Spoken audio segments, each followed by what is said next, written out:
What is going on, people? Welcome to Daniel's Den of Hoops. And our segment today is the stock report. We obviously have been talking about a lot about, what's been going on in the league, but there's a lot of ups, a lot of downs. A lot of people's stocks are up. A lot of people have their stock going down.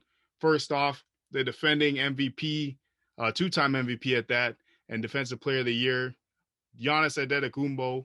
Hope I said that correctly. Sorry to Wakanda if I misspoke, but to me, I think this guy, and you and I have talked about this, man. I don't know what's happened over the past couple of years with his jump shot. I mean, I can see it at least watching the film. He's shooting below 60% from the free throw line. He's shown an inability to pretty much expand his game in terms of how Milwaukee's using him, and some of it does fall on him in terms of obviously him putting it together. But to me, I feel that there's too much coaching, at least looking at it with his shot. And I don't know. I think this is a long-term issue with them. I think Giannis to me is still obviously an MVP candidate. The Bucks, if I'm not mistaken, have a number one offense, but this isn't looking good. And I think they're going to replicate a lot of what they've shown the last two postseason runs.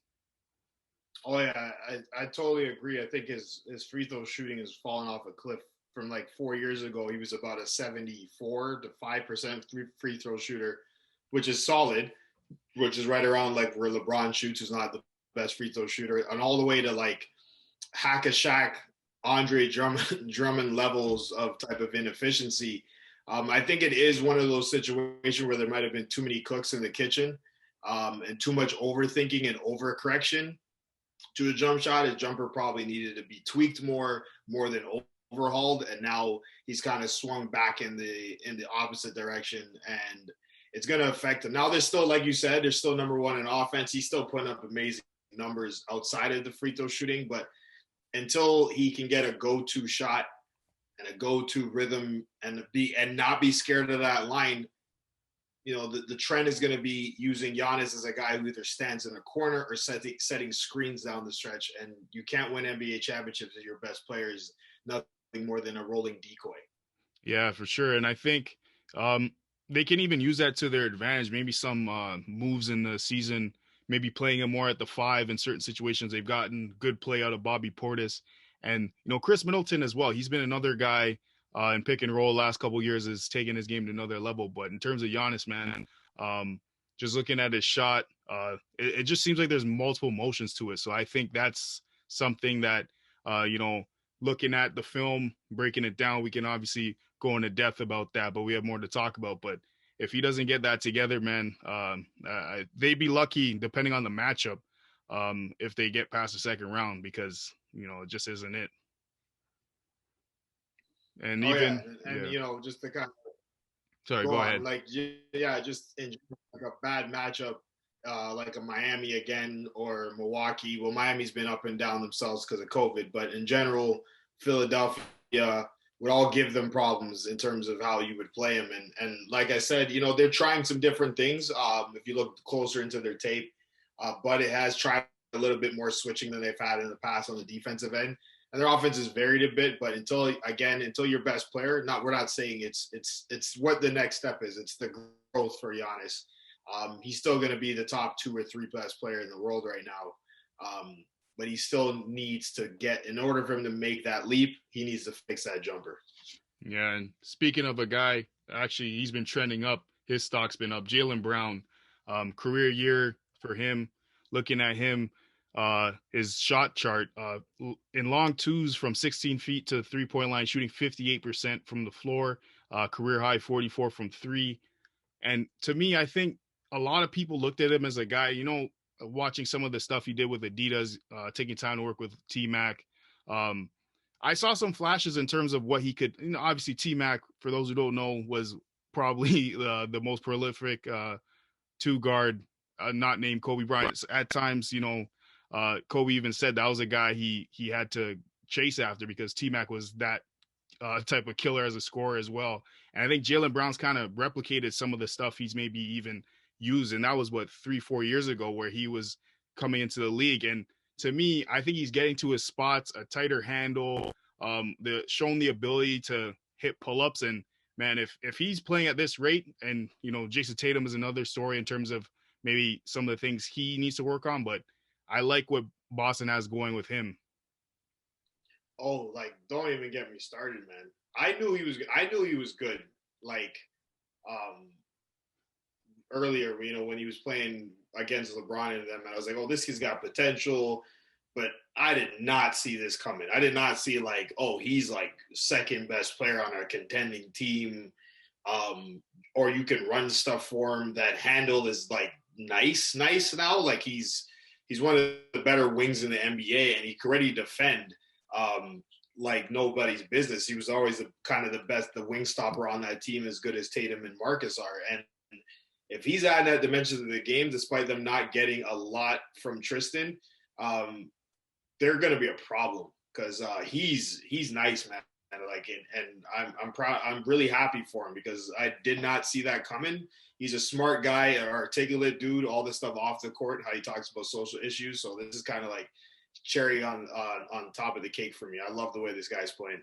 Yeah, for sure. And even looking at the tape, he's made good adjustments with his jump shot. A lot of times he maybe jumped too much in terms of how high he was jumping, and a lot of people tend to, associate that with more power, but it actually throws your shot off. And I think he's made that slight adjustment, and you can see it. The only thing with me, I definitely want to see him get to the line a lot more, only averaging 4 attempts per game. Some of that may be based on how he's being used in Boston, and maybe it's just the fact that, he's knocking down jumpers. But with that being said, that sets up him being able to, take the ball downhill. And he's shown that in the past. So I'd like to see him get above 5-6 attempts a game. Yeah, that's the only problem with both him and Tatum, right? Is that they both don't really seem to. So guys who with the skill set they have and the bag that they have, being able to get to the line just makes it a lot easier, and being able to finish at the rim will just make it your life easier on those nights where you are 6 of 19. And it just fills out the game even more for you. It makes the game so much easier. So until they can start getting some downhill stuff with both of them, and that might be a product of Stevens, that might be a product of them trusting their skill set a little bit too much at times and not just kind of doing less and instead of trying to do so much. But yeah, the kid has been balling out of his mind lately, and he's the reason why Boston's even survived some of their own health issues. Yeah, for sure. And he's also shooting 74%, if I'm not mistaken, from the line. Still, like you said, it's a decent clip, but I like what I see in terms of what he's brought to the table. And obviously, you got your stock report. Who would you like to talk about, man? My first guy that I'm going to talk about with the stock up, I'm going to start with a positive, is Nikola Jokic. The Joker has been amazing from the start of the season. He's leading the NBA in assists, which is ridiculous for somebody at his size. It's kind of been like this, what the older heads would tell us Arvydas Sabonis was supposed to be, right? A guy who was a big, who could post up, who could pass. You could run your whole entire offense through. His jumper is still not quite where it needs to be from three. He's not as good as a shooter as someone would think, but considering the struggles they've kind of had with Jamal Murray kind of looking either hurt or he just doesn't look right. Michael Porter's been in and out of the lineup. He's still managed to carry that team, and he's still the fulcrum. Him and Murray have this great partnership where once the ball goes into him, there's so many different actions these guys can do just off of what he's been able to create. And he's definitely been my stock up guy for this year. His stock is definitely rising.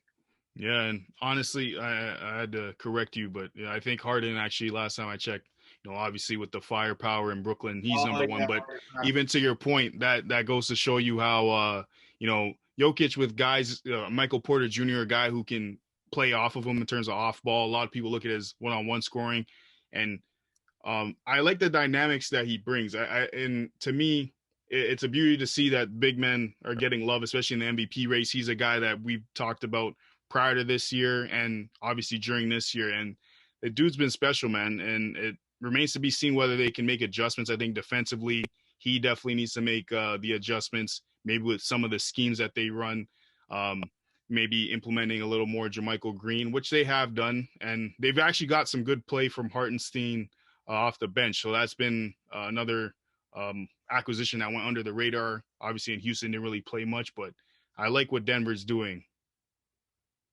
Oh yeah, for sure. He's actually fallen to third, but for he's actually ahead of he's barely behind Harden for assist percentage, and he's up there with Chris Paul when it comes to assist percentage. So just in general to kind of show you, and unlike Harden, he's actually his percentage for turnovers is actually a lot about 2 percentage points less to kind of show you the efficiency. So he's not just he's giving you the assist, but he's also not turning the ball at the same rate. Even though he does kind of it is there. If there is one thing that I don't like about some of his game at the high post is sometimes he is prone to being ripped from behind because he's not paying attention to like a backside cutter because he's trying to find that perfect pass, which you're gonna have to live with when the guy handles the ball that much. Oh yeah, for sure. And who's your stock All right. down, man? I think Down for this week is gonna unfortunately, and this is the stand in me is fighting this, but it's Anthony Davis. He is outside of the Chicago explosion that he had where he went off for like 30 plus points in like 20 minutes of play. He's had about 7 or 8 games of under 20 points and has just not been the same guy offensively. I don't know if it's a matter of and then some of it comes down to how and where he's getting the ball. It's a lot of late clock situations, which he's never really been the best at. So it's a lot of getting the ball with 5 and 6 left to go and then asking him to create something and to score. And he's been struggling. And the fit shooter hasn't been the most cohesive. And I don't know if that comes down to some of the lineups that he's been playing with Vogel, but he hasn't been what I thought he was going to be this year. He's still been great at times, but he's shooting a lot more jumpers. If you look at his shot chart, he's shooting a lot more J's from the outside, and he's getting to the rim a little bit less, and that might be skewing some of these numbers. But in terms of performance, I just think he needs to start moving quicker in the beginning of the clock. And I think he needs to start getting to the rim a lot better and a lot more consistently. Yeah, and I think the adjustment with his jump shot as well. You've seen some progress with that, but it's also made his free throw shooting regress. And I think maybe obviously he's not Giannis bad, but I think maybe some of it's him getting adjusted. It seems like he's trying to be intent on shooting the ball with more arc. Another guy that, I mean, we saw it last year. He shot about 36% from the 3-point line, and he's shown at times, like you said, the shooting chart, obviously he's liking the 3 ball more, which definitely opens some things up. So maybe that does decrease his numbers, but at the same time, it definitely keeps him honest. And I think to our points, I think both of us will definitely say that he'll figure it out. He's that good. Oh yeah, and it's more of like I would say like it's a stock that's slightly declining. It's not like concerning like some of the other guys that we're going to talk about, just because in general, like they'll in playoff time they'll change up some lineups. In crunch time, he'll play a little bit of different role. We've kind of seen this version of what the Lakers are, and they got 4 new pieces that they're trying to adjust with. It's always harder for big men to kind of fit into that situation. Oh yeah, for sure. Speaking of number 1 picks, I got 2 double downs. In this case, I got Zion Williamson. Just looking at his numbers, he's definitely been a guy that he's a force at times, but to me, I think the glaring thing, I think we can all agree on this, those who've been watching him, just the inability to make an impact on the defensive end. I mean, coming out of college, I thought he would at least be, like a Charles Barkley type in terms of that young Chuck where he would be blocking shots, pushing the ball full court, being that guy to get downhill and just dunk it. And we haven't seen that. Instead, it's been a guy that's pretty much been actually a liability on defense. Looking at the team itself, they have a defensive rating of 112 when he's on the floor. Yeah, 113 as a whole in the league, but that's only good for 25th. So even with him being on the court, they're a below average defensive team. And I see a guy that I'm not sure if it's him not being in shape, but he doesn't really look like he's in his stance. He's always kind of floating on defense, getting lost. And maybe it's because, at Duke and in high school, he was getting that advantage because he didn't need, you could have any advantage you wanted. It was Zion Williamson who was getting the advantage regardless, just because he was that much more athletic. But obviously with the spacing and the array of attacks in the NBA, I don't think he's adjusted yet. And I think to me, this guy definitely has to figure it out because man, it's not a good sign, at least from what I've seen so far from him in his sophomore year. Yeah, it just comes down to, I think, when you're playing in a system that they have him in, which is in the drop coverage, kind of similar to, if anybody's watching them on defense, it's very similar to the schemes that Bud's using with the Bucks. And it kind of asks that the help guy really be paying attention. And sometimes, but a lot of, and it's not even just him, a lot of young players do this. And I'm noticing in the league, and you correct me if I'm wrong, I'm seeing a lot of over helping and like just not, and when over helping happens, it usually comes down to two things: a lack of trust or just a lack of basketball IQ on that person. Like you didn't need to come and help. And that's going to stretch your defense, right? And I feel like you thought he'd be better at closing out on guys, somebody that athletic, explosive, but he doesn't really have that kind of burst where you see him closing out and making stunts and reading and reacting the way he's supposed to be. And you would think he'd be a little bit better at blocking shots. And they've really struggled because that defense is predicated on protecting the rim. But it also means that you got to be smart enough to at least contest some threes and not give up easy drives. And until he kind of starts to make that leap, and it could be a scheme situation where maybe he's more of a switch guy as opposed to a drop guy. It is point in career where he can make less reads, but until that happens, they're going to continue to struggle because his athletic ability, it doesn't make sense that he's not at least an average defender. Yeah, a guy 6'6" or 6'7", 280 pounds. You think of a guy, he should be a freight train. At the very least, he should be putting up at least a couple of blocks a game where he's just making plays or deflections, like you said, just being aggressive. And to your point, I think a lot of times he's getting caught into that principle of, okay, I need to protect the paint regardless of where I'm at. And I think to your point, he's finding himself 2 and 3 steps behind, whereas in the NCAA, closer 3-point line, he can also kind of hover around. Obviously, the talent level is a big jump from college to the NBA, but to me, I think he definitely hasn't figured that out. And speaking of another Southern boy and a number 1 pick, Anthony Edwards.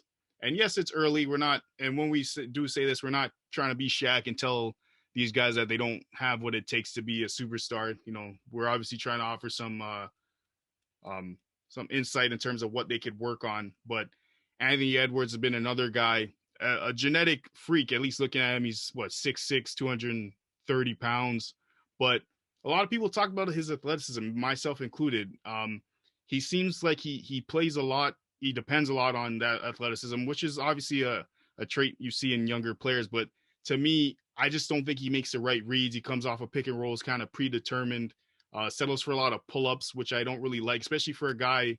I think his vertical was like 42, if I'm not mistaken, they reported, or something like that. But he's only 51% at the rim, and he's shooting about 30% of his attempts from the field at the rim. So just looking at him, he should be way more impactful to this team. The team in Minnesota has an 87 offensive rating when he's on the floor, but as a whole, they're actually at 104, which is still below average. Cat hasn't been in the lineup, which has definitely made an impact. But to me, you got to be way more impactful, especially with some of the stuff and some of the clips we've seen. See him get downhill, punching it on Wiseman in traffic. A lot more of that stuff, man. Just simple reads of like, okay, I could get downhill, or you know what, couple dribbles. Hey, I don't have to shoot the shot, but I can read the floor and make a reversal, and maybe somebody I open up another driving lane for another guy.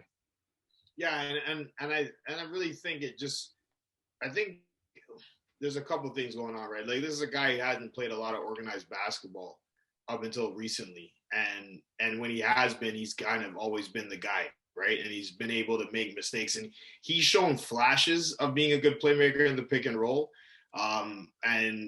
He still hasn't, especially with rookies, and another guy we've talked about past, like Pascal, when you have that inexperience, the one thing that you need to pick up is feel, right? And I think he's the kind of guy where it wouldn't happen because he's the number one overall pick, but he would be a guy who might even be benefiting from being in the G League for a little bit. I don't think I would go that far because Minnesota's awful, so they pretty much are a G League plus outside of Cat. So maybe he's just in the G League, but in the NBA. And rookies are going to struggle with making that read. But I think with him, if to your point, I think the biggest key with him is keeping it simple. Catch and attack or catch and shoot. Don't try to show us your bag right now and like I can make all these reads. Look at me pull out to the 18-foot line and then go shoot a jumper. That is not going to produce any good points for our team. They're just shots that take you out of rhythm. They're not even good pull-ups. He's just kind of looking to make the most exciting play as opposed to just making the play that's in front of him. And I think if he just focuses more on, and I'm sure they're showing us on tape, like just attack or just shoot the ball from deep. And then the other stuff, when it comes, it will come. You will figure that out with time. But until that improves, they're going to be in trouble. The biggest problem is like their offense in general. The stock report is down on that whole entire team, right? They shoot a lot of threes and they get a lot of rims, but a lot of it is pull-ups. It's a lot of pull-ups, a lot of out-of-rhythm jumpers. There's a great breakdown by the guy who covers Minnesota's things. I don't remember the name of it, but he kind of goes through how just because you're getting the right shot profile doesn't mean you're generating the shots in the way that you're supposed to. And rhythm matters. And right now that whole team is completely out of rhythm. Yeah, and even to your point with the analytics, sometimes it matters on who's taking the shot. Yeah, you may say a mid-range jumper. You know, you heard Kevin McHale kind of talk about this, his criticisms in Houston. You know, that's another story. But I, if I'm not mistaken, I remember him saying like, yeah, like, well, who's taking the shot? If it's, you know, if it's Michael Jordan taking a mid-range pull-up compared to a guy who's a 3-and-D guy who's strictly at the rim or shooting the long ball, obviously I'm gonna pick the guy whose profile definitely shows that. And also watching the tape, like you said, he's getting rhythm, he's getting to his spot. And to me, another thing with him too, and speaking of shot profile, he's only averaging 2 free throw attempts per game. And that's unacceptable for a guy that athletic. You'd at least expect him to be around that Jaylen Brown range where it's like, okay, 4, that's okay. But, you know, rookie year, you can definitely get better. But to your point, that's about feel and him realizing where he can get downhill, where he can even play off a wall and get some easy looks, especially with Rubio. I expected more of that type of stuff. Yeah, like, and just go and punch the rim. Like, you know what I'm saying? Like, go be aggressive. There's nothing wrong with like, yo, I'm gonna try to tear the if he was making those mistakes, I think I would live with it more. Like, you know, just like try to tear the rim off. Like, be aggressive. It's okay. Like, don't try to show us everything you can do. There's a coach who once told me, if you try to show everybody what you can do, what you end up showing is everything that you can't do. So just do what you can do, right? You know, you don't have to pull out all the bag of tricks. So I think with him, less is more. He's so athletic, I think he'll be okay in the long run. But yeah, Minnesota is a mess. Yeah, and hopefully, all right. Yeah, we can have Cat get back healthy. But go ahead, man. You got a dynamic wing that's been, man, he's been a monster. Yeah, the last stock up, because let's do this on like a positive note, is our boy Jerian Grant, who's literally doubled his point total from his time in Denver. And, you know, we talked about this in the offseason. Denver offered him the same exact contract, but he wanted an expanded role. And he's taken advantage of that expanded role. You know, he's really been great in the pick and roll. He's shown some playmaking ability. He's been able to hit some shots from deep. He's able to finish at the rim. Now, the last couple of games, he's been kind of bad, but he's had a couple, and it might be just, you know, fatigue and stuff, but he's been shooting about 66% in the restricted area in the paint, which is ridiculous. And, you know, he's averaging 25 a game right now. Like, it's just been amazing. Like he's been such a breath of fresh air, and he's been good with Wayne Ellington. Detroit's still losing games, but they're way more entertaining to watch. And he's been thriving in a Dwayne Casey system, which, you know, is not something we really thought was going to happen. You know, he was kind of like a really high class 3-and-D guy, and I think it's Denver's kind of had an uneven but good start, and I think it's because he hasn't been there. And he's just been even though they've had good production from Millsap, but all the kudos for him because it kind of looked early like Christian Wood had the most improved player on lock, but it has to be Jerry Grant. You can't do that to your point total and do that. So he's been amazing. So shout out to Harvey Grant's kid. Yeah, for real. And it seems like he's been, I guess, in his bag of tricks, in terms of what he worked on in the offseason. Because you saw glimpses of it in college.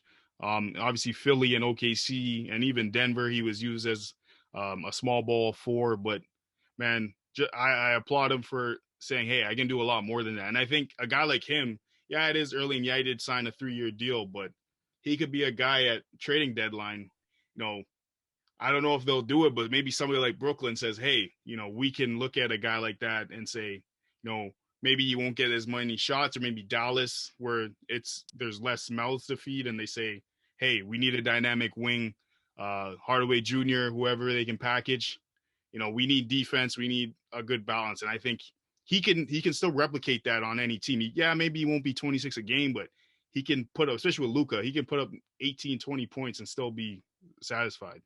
Oh yeah, and I think you could see why he maybe didn't love playing with Denver is because of how they run their offense is very Jamal and Jokic centric, and because of that, his role was kind of more of a catch and shoot, catch and attack guy. So he didn't get to really ever play make like this. He's showing us stuff he never really did in Denver and Oklahoma. But this is a guy that has shown improvement throughout the years. Remember, we were worried about his jumper. He's turned himself into a pretty decent shooter, right?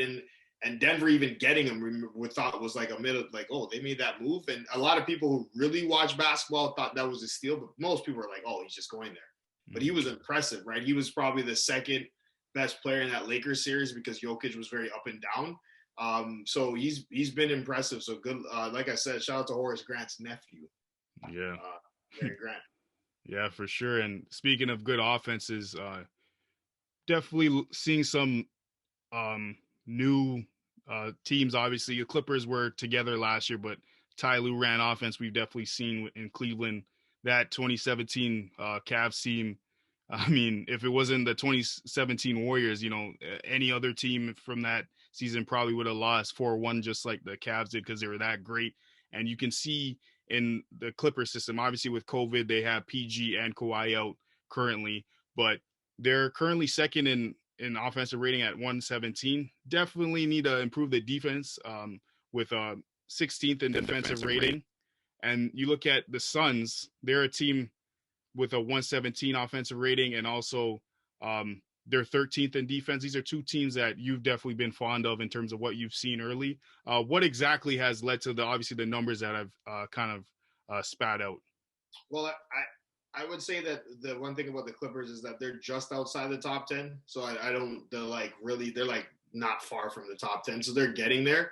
I think a lot of it just comes down to, especially in the Clippers cases, they got two guys shooting 50, 40, and 90 right now. And PG at one point was at 50, 50, and 90, just to show you the kind of efficiency and the kind of fluid movement that they've kind of created in their offense. And I think it just comes down to the fact that since they don't still have a primary playmaker, they've kind of used the actions out of the high post and a lot of the cutting that they do with Batum and Kennard to kind of create offense for other people. And it's really comes down to the genius playmaking that Ty Lue's kind of instituted there. Their offense is amazing. They're shooting at a crazy high clip. I think their worst three-point shooter who actually shoots a bunch of threes is like Reggie Jackson, who's actually been pretty good for them. They have had guys who are close to 40% or above 40% from three right now.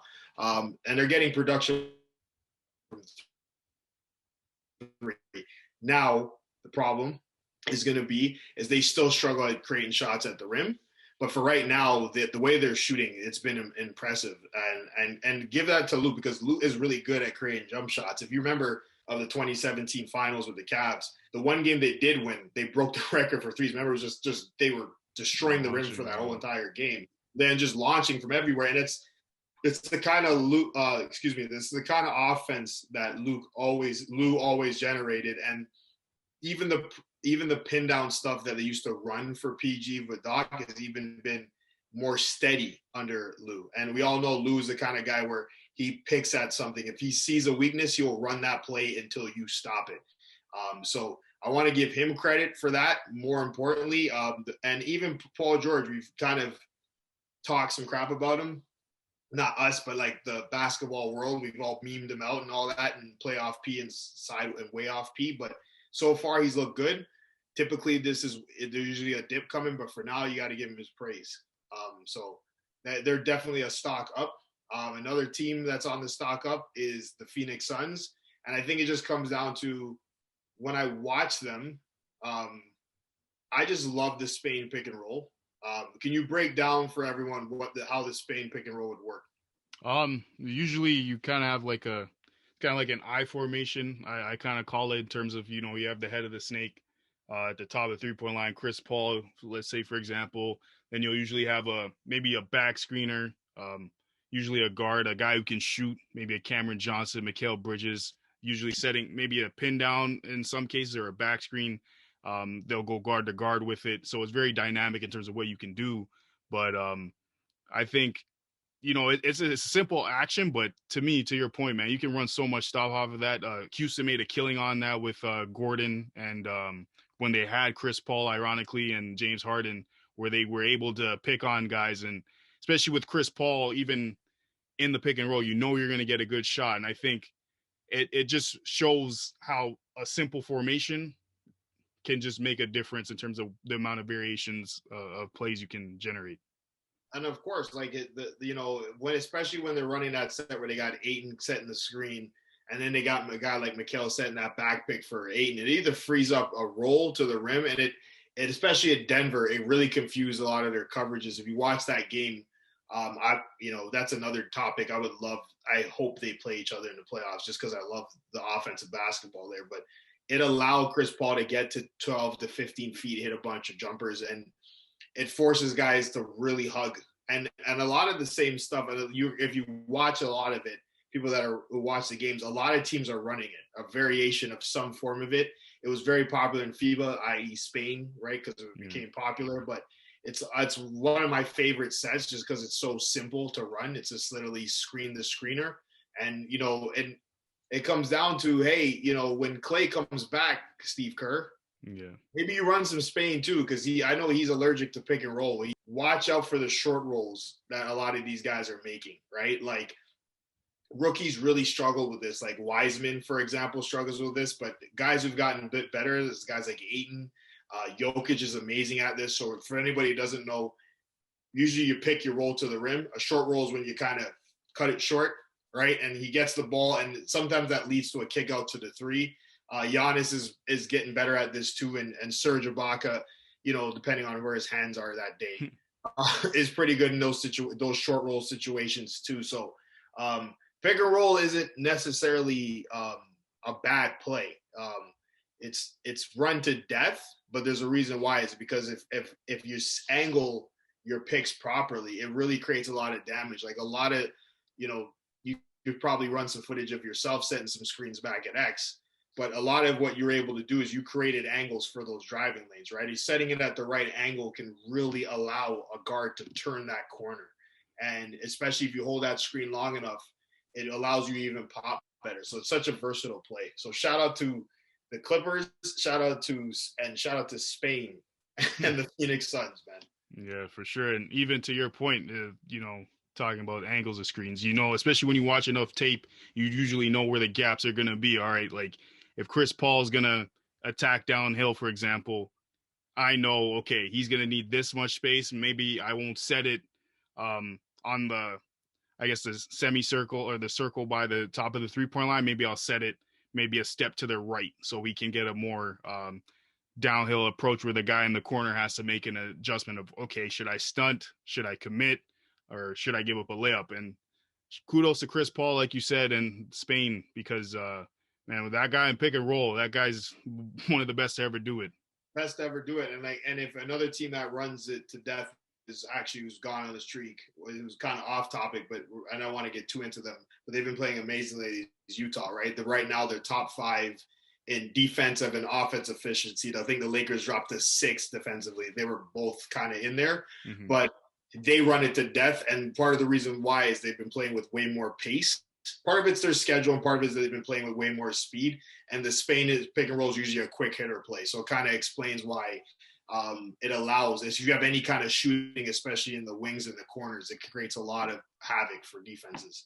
Yeah, for sure. And obviously, like you said, we had a lot of topics to talk about and a lot of insight. We're not trying to be, Shaquille O'Neal. I know what it takes for the superstars to generate, whatever he said. But yeah, man, we obviously had a lot. Omar, before I wrap things up, you got anything else to say? Yeah, the only thing I'm gonna say about all that is Shaq was whack. Period. I think I'm not gonna try to get into it too much. R.I.P. to Kobe. I don't want to get into it because I rather celebrate Kobe and not want to talk about his death. But the one thing I think a lot of these old heads need to realize from Kobe is I think these guys took the Mamba mentality and learned the wrong lessons from it. They learned the old Kobe, who was maniacal and like driven, and what they didn't learn was the driven for excellence. And they didn't learn that it also means teaching and influencing. It's building relationships with Kyrie Irving and Jason Tatum and LeBron James. And, it's not creating all these divisions. It's working together. It's for improvement. It's teaching the game. It's learning the game, right? And Shaq, it's going to turn into this thing, unfortunately, where it's going to swing the other way, where everyone who's criticizing him is going to be like, oh, Shaq wasn't nothing. Let's calm down. Nothing before, after, or since has ever been Shaquille O'Neal. He's the most dominant ever big man we've ever seen outside of Wilt, right? It just goes to show you, though, that as you progress, how much do you really love this game? Do you love actually talking about this game, or do you love what your place was in this game? And if you're secure with your place in this game, like a guy like Kobe was, who was secure with his legacy and left nothing out on the floor and know he squeezed every inch and ounce of sweat out of this game. Like, look at his last game that was on TV all day yesterday, right? Giving everything he had, you leave the game comfortable. You leave it secure. You did everything you needed to do, so you don't mind passing it on to the next generation. And I think that is what's missing from the conversation. Are you really trying to help, or are you trying to boost yourself? And I think that's the reason why, like, I love doing this podcast with you, because we're talking about the game we love. We're not trying to pick players apart. We're talking about what we love to talk about. So I love your breakdowns and how it's from in the detail you put into them. People should check them out. They're on YouTube. Sometimes they're like little bite sizes, and sometimes they're long. You get a little bit of everything, and it's because Daniel understands the game of basketball inside and out. Shout out to Michael Jordan. And more importantly, he gives back. And that's the idea behind all of this, to give back to the game we love. Yeah, appreciate you saying that, man, because obviously Kobe's influence on me, I think, maybe I wasn't the guy reading Mamba mentality, working out 8 hours a day, but I felt like I could relate to him because, like you said, I would watch guys like somebody like Judd Bushler and see how he was a good cutter and stuff like that, or just simple things like that. And to your point, the point of this podcast and the point of his legacy was to obviously give back and give insight. And I think he definitely rubbed off on me, even though I never met him, never got to watch him play in person, unfortunately. But definitely for me, one of my favorite players to watch, despite all the, the debates we can go back and forth on in terms of who your favorite player is or this and that. But definitely for me, an all-time great. But who is somebody that you're investing in? Let us know. Obviously, Omar and I had a lot to talk about, but yeah, hope you guys and shoot us an email with your yeah. feedback. Let us know, man, how we're doing. Is it danielsdenhoops at Gmail? Yeah, danielsdenhoops at gmail.com, if I'm not mistaken. But yeah, reach out, give us questions, give us feedback, topics you want us to talk about, man. Yeah, for sure. Yeah, for sure. Let us know. I'm not somebody that's going to shy away from a conversation, obviously, in terms of what I want to talk about, or in terms of maybe some things you see. But yeah, let me correct myself before I give the wrong plug, but it's danielsden.hoops at gmail.com. But yeah, I know that was a little wonky there, but appreciate Omar. I definitely want some feedback let us know what you think. And yeah, hope you guys enjoyed this stock investment. No forex, man. No Bitcoin, schemes here. no No, Bitcoin. for real. Take it easy, guys. Peace.